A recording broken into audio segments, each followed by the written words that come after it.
Ay, mayang hapon, wala rin may nakasagabal sa imo, ma'am. Wala ra unsay. Kuan, ma'am, kana naami diri, ma'am, kay nangita man gud ni og kana na ang pwede ma-interview namo, ma'am. Bahin ni siya sa amo ang project, ma'am, sa amo ang subject nga art appreciation, ma'am, nga mangita mi og kana na ang belong sa or kana na ang mga belong sa artist industry, ma'am, which is kana na ang interview namo, ma'am. Dayon pwede ka namo kuan, ma'am, na-interview namo. Ano akmuan?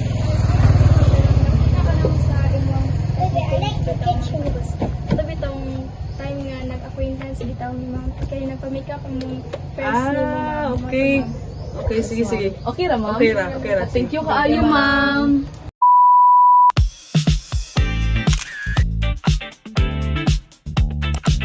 Panagya sa mga ma'am. Pwede ka nang ipaila-ila sa rin mong kaugalingon sa ila. Hi guys, my name is Jessamine Tugahan Likpao from Maria Ore, Dapitan City. 19 years old.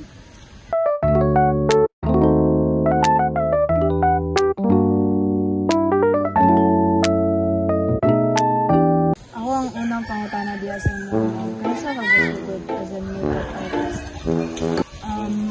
Actually, nag-start jud ko og makeup since grade 10. Pero kana nga days, ang kuan na era, kay dili kaayo ingon nga kanang hustler kaayo ko naapa ko sa mga 15 years old. And karon second year na ko, so mga naa sa 5 years na ko nag-kuan og makeup. Kaya sa dulo-dulo na po dahil mo. Oo. So, kanang, ako ikaduha pangutana diya sa inyo, ma'am. Kaya, ang saya rason nga nang i-pursue na trabaho.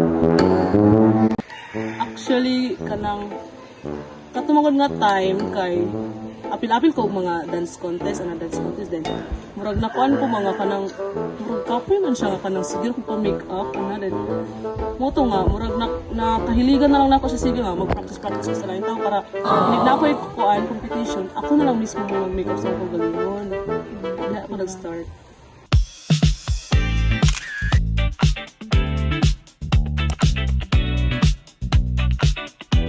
Ma'am, so ako dahil ang sunod yung mag-interview, ako dahil si Rula Marky Lapo.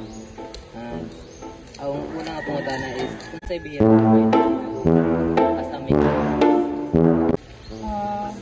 Ang kanang bihira jud na ko ang ginabuhat is kanang sa pageantry na makeup.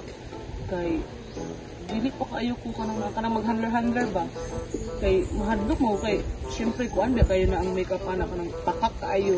Dili pa ko mo sali sa kagalingon ba nga mo sulod ana nga kuan. Pero nakatry ko kas pero dili jud ingon nga kanang kuan jud ko ana sulod jud ko ana mo.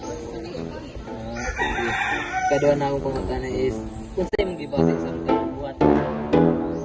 So syempre malipay jud kay kwarta na po. Chares! Bitaw ka ng kuan na malipay kay makita na ko ang creativity sa lain tao nga. So, ano.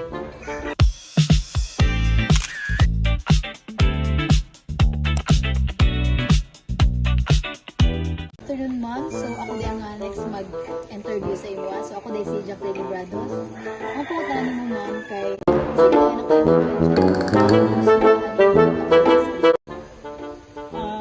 Ang maka-influensya gid ako ani kay si Sir Christopher Demulat o si Philip Valladares. Mga makeup artist po na sila, maayo na kayo na sila.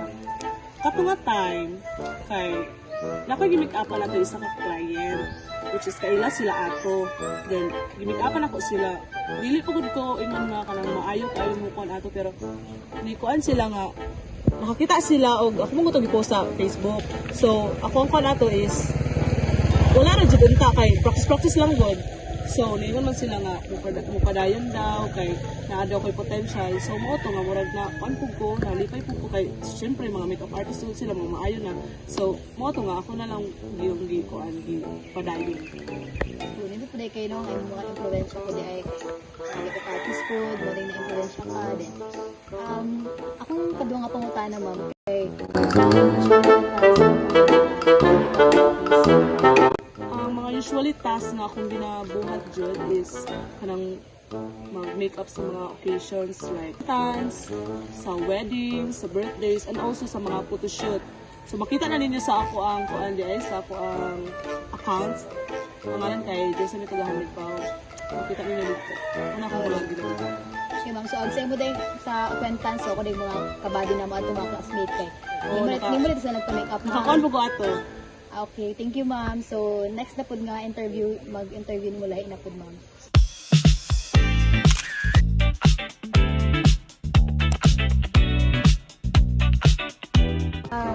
Good afternoon, ma'am.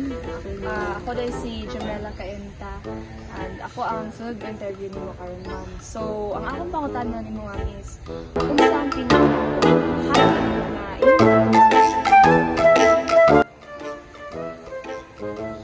Usahay kay lisod init ang expectation sa client and also sa time management kay kuan mo wala mo usahay mo magbunga dapat ang kuan dapat ang appointment ana and also karon na ang maglisod og kuan sa mga products and equipments.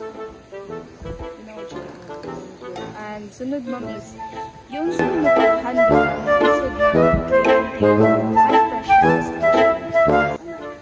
Magpabili na jud ang kalmado and kuan mamati ra gid ta sa kliyente kung silang gusto nga ipagama o ibuhaton siya and importante jud ang respeto, pag-respect and professionalism. Tinuod yun na, ma'am.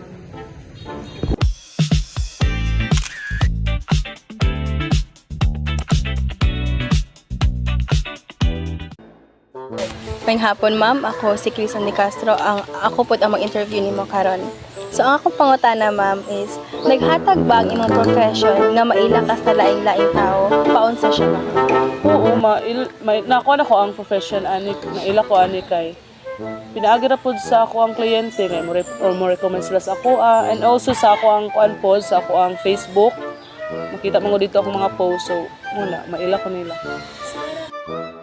Ito na ko pangutana, ma'am, is kung sa kaya mga positive nga feedback ang kasagarang madawat nimo gikan sa mga kliyente nimo?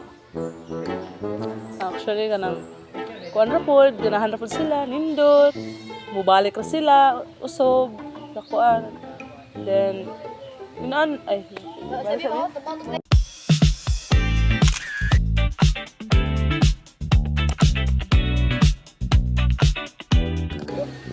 Mayong hapon again, ma'am.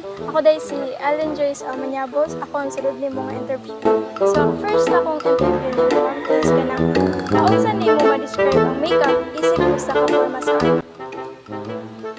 makeup para nako makeup is a form of art sama ra sa painting and sculpture. Gigamit ra nimo ang color, texture, technique aron mapakita nimo ang imong creativity and personality sa usa ka tawo. Akong next question is kasi mo matambag sa mga estudyante na gusto mo pursue sa makeup artistry. Kung matambag ninyo guys, mag-practice jud per me og ayaw jud mo kahadlok masayo. Tan-aw og tun-in ninyo ang trabaho sa uban pero himuara gihapon ang inyo ang style. Og importante sad ang presensya og ang dedication. Salamat jud kay sa imong cooperation, ma'am, sa imong pag-answer sa imong interview, ma'am. Daghang salamat.